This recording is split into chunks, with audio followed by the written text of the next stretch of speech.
tous les théologiens se sont évertués à essayer de comprendre pourquoi Jésus le Christ, en tant que Fils de Dieu, pouvait dire « Mon Dieu, pourquoi m'as-tu abandonné ?»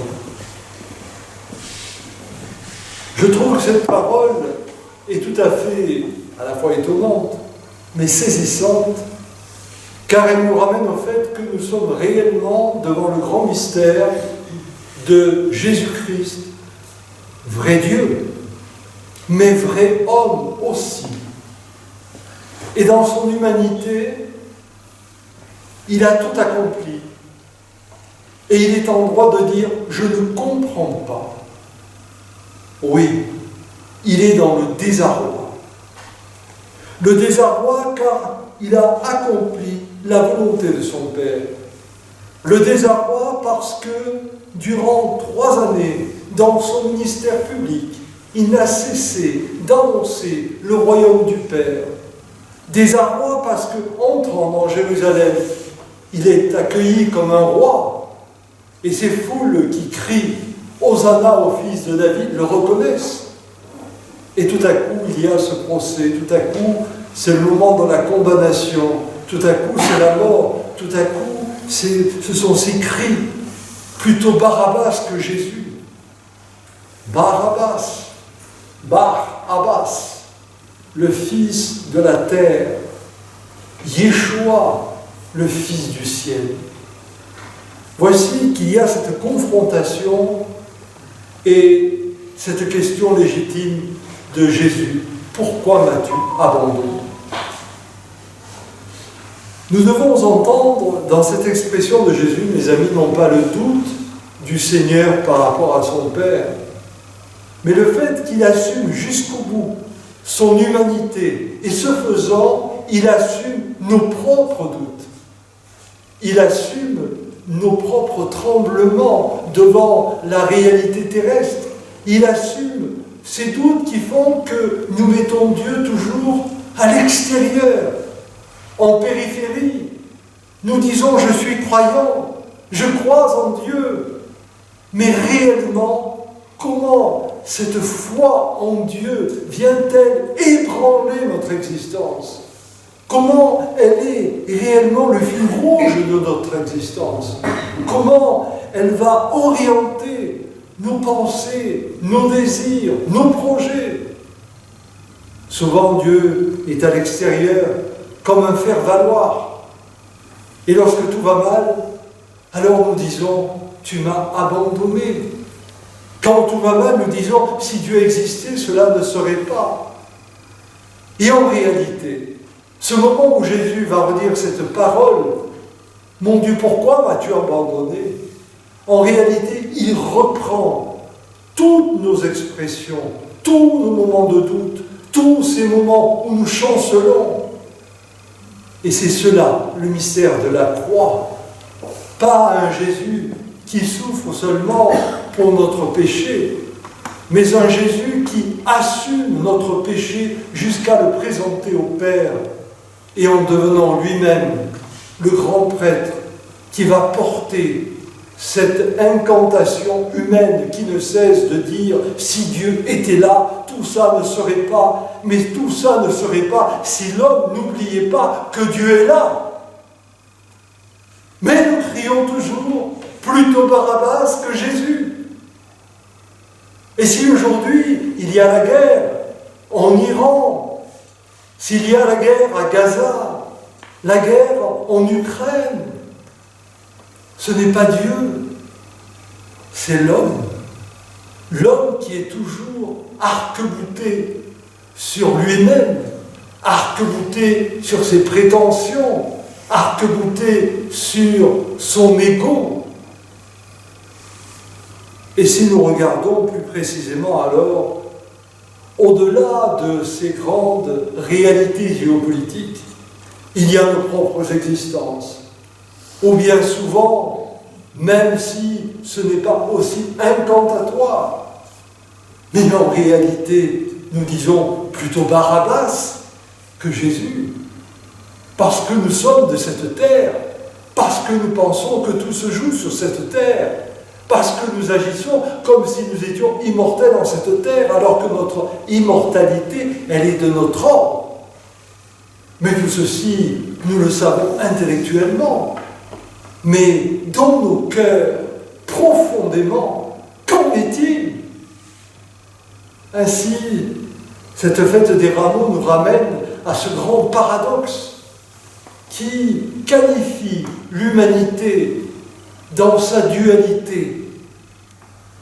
Eh bien, mes amis, au moment où nous prions, au moment où nous contemplons la croix du Christ, nous devons entendre un enseignement majeur. C'est que Jésus qui meurt sur la croix, il ne meurt pas seulement à cause de la folie des hommes, il meurt par amour, il meurt en choisissant cette mort, non pas pour être une sorte de kamikaze, il choisit cette mort pour nous rappeler que si nous voulons être libres, si nous voulons devenir enfants de Dieu, fils et filles de Dieu, il faut quitter nos vieux manteaux. Et quitter nos vieux manteaux, cela veut dire que nous devons nous défaire d'une ancienne humanité. Et pour cela, la croix, ce n'est pas simplement ce que nous contemplons comme un anniversaire qui nous ramène il y a plus de 2000 ans en arrière, mais la croix, c'est ce que nous devons assumer les unes, les autres, les uns, les autres. Je dois mourir à moi-même pour que naisse en moi le Christ, non plus ce que je suis en termes de peur, non plus ce que je suis en termes de projet, mais ce que je suis dans mes projets, dans mes peurs, relié à lui qui me permet de naître autrement. Naître au Christ, mes amis, cela veut dire voir au-delà au-delà des apparences, voir en son conjoint plus que le conjoint, en son enfant plus que son enfant, en son parent plus que son parent, voir au-delà dans les situations du monde, voir au-delà. Cela veut dire qu'il n'y a plus le voleur, il n'y a plus le menteur, il n'y a plus le violeur, mais il y a des actes condamnables, mais il y a l'être en devenir.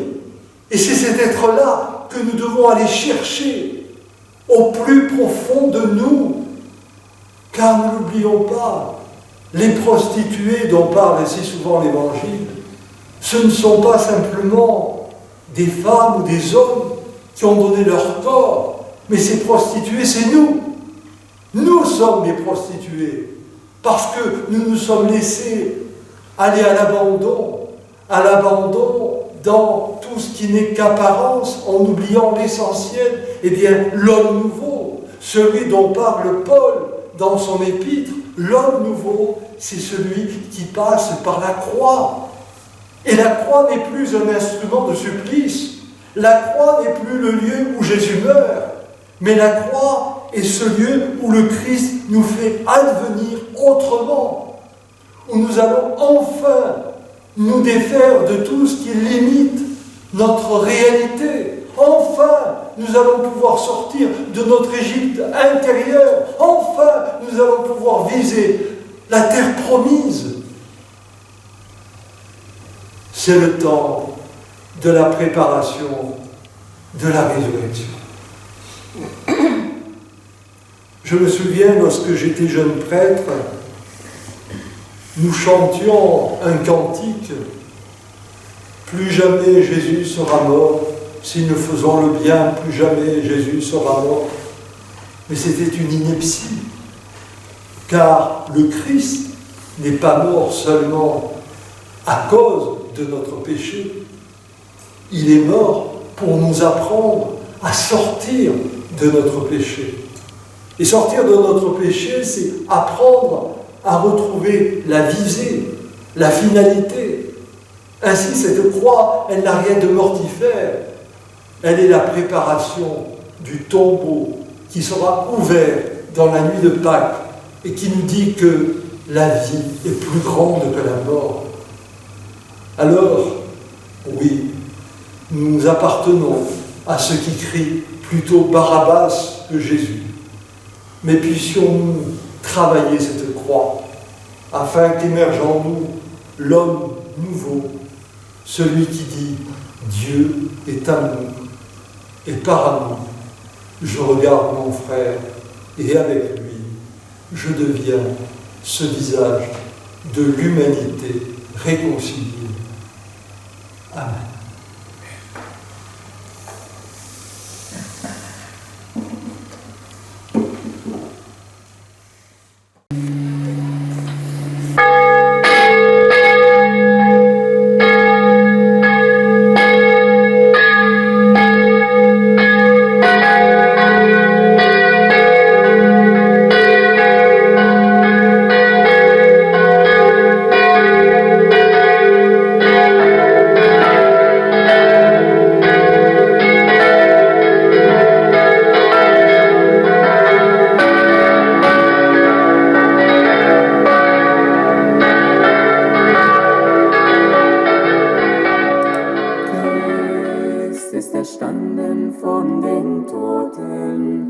Im Tode bezwang den Tod und brachte den Entschlafenen das Leben. Christ ist erstanden von den Toten, im Tode bezwang den Tod und brachte den Entschlafenen das Leben. Christos anesti eknegron, thanaton,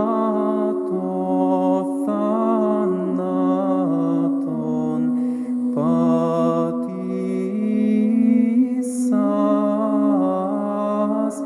ketisendis mnimasi,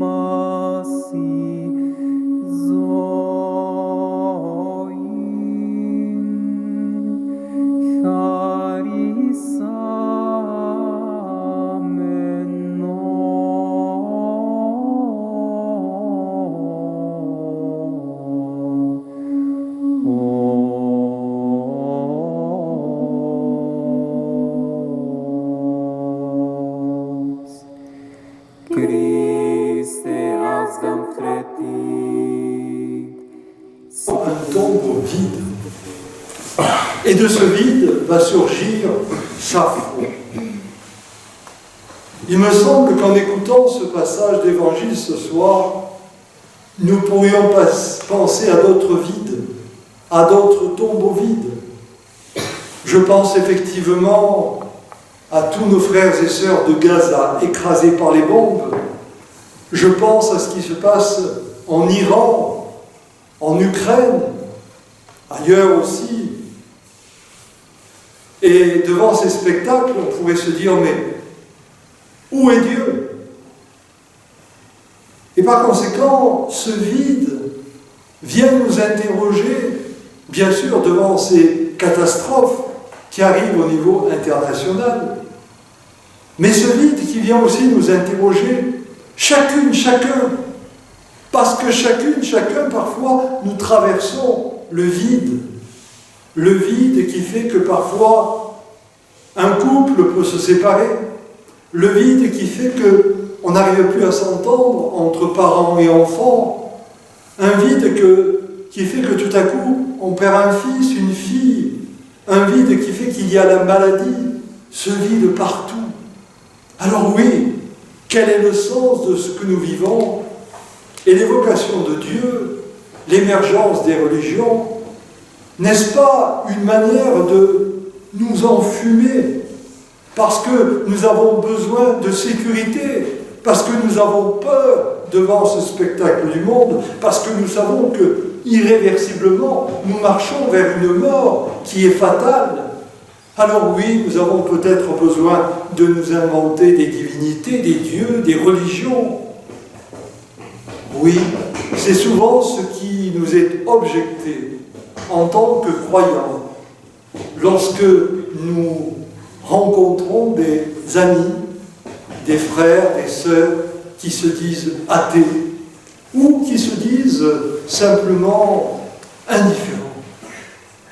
Alors ce soir, en réécoutant ces textes, mes amis, Qu'allons-nous dire comme parole? D'abord, que veut dire la résurrection? Ressusciter, c'est pas simplement renaître. Ressusciter, étymologiquement, cela veut dire relever d'entre les morts. Relever d'entre les morts. Ainsi, dans tout ce que je viens de décrire rapidement, on y voit nos morts. Car la mort, ce n'est pas simplement l'estampille de notre finitude. La mort, ce sont tous nos échecs. La mort, ce sont tous ces moments de doute. La mort, ce sont tous ces moments de découragement. Et relever d'entre les morts, cela veut dire que nous croyons que ces morts ne sont pas sans lendemain. Et déjà, à l'aube de nos histoires, en regardant de plus près ce que nous vivons les uns les autres, nous apercevons que malgré nos échecs, malgré nos difficultés, il y a toujours un moment où un chemin nouveau se ferait. Un nouveau chemin apparaît. Et nous en avons tous fait l'expérience. Ces expériences, elles ne sont que les prémices, en pointillé, de ce qu'est la portée véritable de ce relèvement d'entre les morts de Yeshua.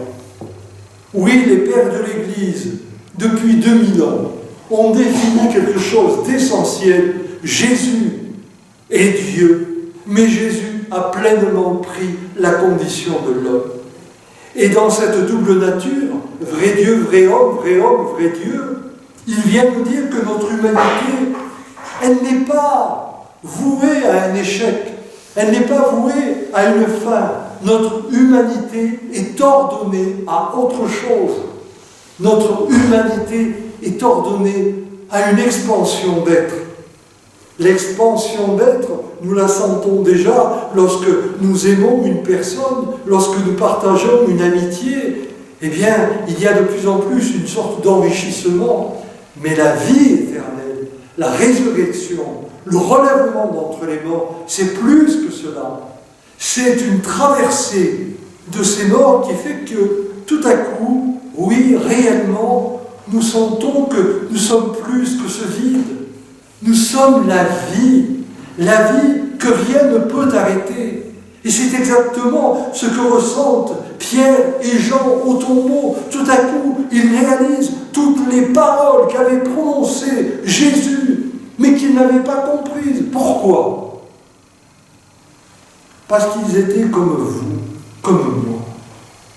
Parce qu'écoutant Jésus, ils espéraient avoir une espèce de Dieu qui allait répondre à tout dans l'immédiat, qui allait empêcher la difficulté, la mort, l'échec.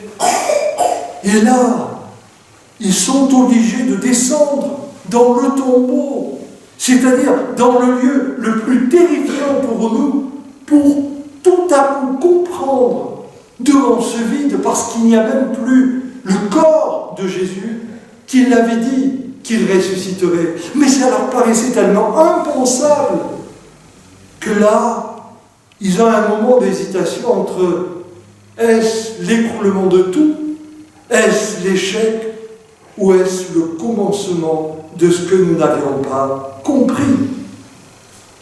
Et ils se mettent en route, car ils se mettent à croire que ce vide n'est pas une absence, que ce vide, c'est l'autrement de tout le commencement. Ça nous fait réentendre la première lecture que Matthieu nous a lue. Premier jour, deuxième jour, troisième, quatrième, cinquième, sixième, pour arriver au Shabbat. Au commencement, Bereshit, le commencement, mais qui n'est pas le commencement en termes d'une réalité par rapport à une fin. Le commencement, c'est le surgissement. Il a surgi du tombeau. Il s'est relevé d'entre les morts. Et là, tout à coup, eux-mêmes surgissent. Ils surgissent dans leur compréhension. Ils surgissent dans leur conscience. Et ils se mettent en chemin. Ils vont rejoindre les autres pour dire, oui, réellement, les femmes qui nous ont dit avoir eu la vision d'ange, eh bien, elles avaient raison. Il est ressuscité. Et dans ce mouvement, alors, il retrouve ce mouvement que nous avons entendu dans la deuxième lecture que nous a lu Norbert, la traversée de la mer Rouge à pied sec, le peuple qui se met en exode, le peuple qui va s'arracher de l'esclavage pour aller vers la terre promise. Eh bien nous-mêmes, il faut que nous nous arrachions de nos esclavages. Quels sont nos esclavages? C'est de croire que tout se joue ici et maintenant. C'est de croire que je n'ai pas d'avenir. C'est de croire que je suis paralysé par ma peur, par ma maladie, par mon échec. Tout cela est tout à coup pulvérisé. Nous sommes appelés à être plus grands que tout. Il y avait un grand théologien catholique qui s'appelait Pierre Teilhard de Chardin et qui disait « Il faut viser à être plus, être plus. Être plus, c'est traverser la mer. Être plus, c'est aller de l'autre côté. Être plus, c'est viser l'homme nouveau dont parlait saint Paul. Être plus. » Et voici que pour être plus, arrive alors cette parole du prophète Isaïe que nous rappelait notre frère Pascal. Cette parole qui nous dit que la parole de Dieu est venue ensemencer la terre. Et le commencement de l'évangile de Jean, dans le prologue, nous dit « Au commencement était la parole, au commencement était le Verbe, au commencement était le Logos. » Un arché, jaillissement, pas un simple commencement, mais jaillissement de la parole. Si tu ouvres ton cœur, mon frère, ma sœur, si tu l'ouvres profondément, si tu écoutes ta conscience, alors tu entendras jaillir la parole qui n'est pas ton inconscient, la parole, celle qui est vivante, la parole du ressuscité qui te dit « Viens, viens, traverse les eaux profondes de la mort, viens, traverse tes peurs, et avec moi ressuscite. » Et alors, ce jaillissement fait que la parole, elle fait de nous des paroles, nous devenons des vivants pour aller vers ce dont parlait saint Paul dans son épître aux Romains que nous rappelait le Père Daniel. Nous avons été baptisés. Nous avons été baptisés, mais baptisés, ça ne veut pas simplement dire nous devenons chrétiens, comme d'autres peuvent appartenir à telle ou telle religion. Mais baptisés, cela veut dire que nous sommes renés. Cela veut dire que nous avons été arrachés de nos morts. Et c'est pour ça que nous avions été plongés dans l'eau pour ensuite en être relevés. Oui, la résurrection, c'est le relèvement d'entre les morts. Et cette nuit, nos amis Catherine et Patrick vont réitérer ce mouvement pascal du relèvement. Ils demandent une chrismation. Et par cette chrismation, ils nous rappellent à chacune et à chacun d'entre nous que nous sommes nous-mêmes renés. Oui, nous sommes nés de nouveau. Alors, nous verrons demain encore l'actualité nous dire qu'il y a eu des bombes en Iran, qu'il y a eu des bombes peut-être au Liban, qu'il y a eu des bombes en Ukraine. L'actualité nous parlera encore des difficultés d'approvisionnement pour certains pour trouver du gasoil, que d'autres sont affolés devant le prix de la vie. Oui, tout cela est vrai. Mais il y a en nous une flamme, une espérance, une parole qui est au-delà de tout cela. Et cette parole, c'est que Christ ressuscité fait que ma vie prend du sens et que demain sera toujours meilleur qu'hier parce que je suis appelé à me parfaire, à me grandir et que tout ce qui va mal dans le monde, ce n'est pas l'expression du mal, mais c'est l'expression de ce qui n'est pas encore réalisé, pas encore accompli et que nous avons à accomplir parce que c'est là que Dieu nous dit « Je fais alliance avec toi », c'est là que Dieu nous dit « Je t'attends ». Alors, il faut que nous nous levions et que nous bâtissions ce monde nouveau. Oui, nous serons toujours heurtés par tant d'injustice, tant de folie, mais l'homme est plus grand que cela parce qu'il est imago Dei, image de Dieu. Catherine, Patrick, merci en cette nuit de nous rappeler cela par votre chrismation. Et à travers ce rite que nous allons vivre avec vous, puissions-nous intérieurement nous rappeler que nous sommes tous et toutes passés de la mort à la vie. Alors, lorsque nous danserons tous les trois autour de l'autel par 3 fois, eh bien, nous nous rappellerons que nous sommes emportés par ce Dieu trine, Père, Fils, Esprit Saint, qui nous dit « Sois configuré au Fils en Yeshua, en te laissant inspirer par l'Esprit Saint pour viser constamment le Père.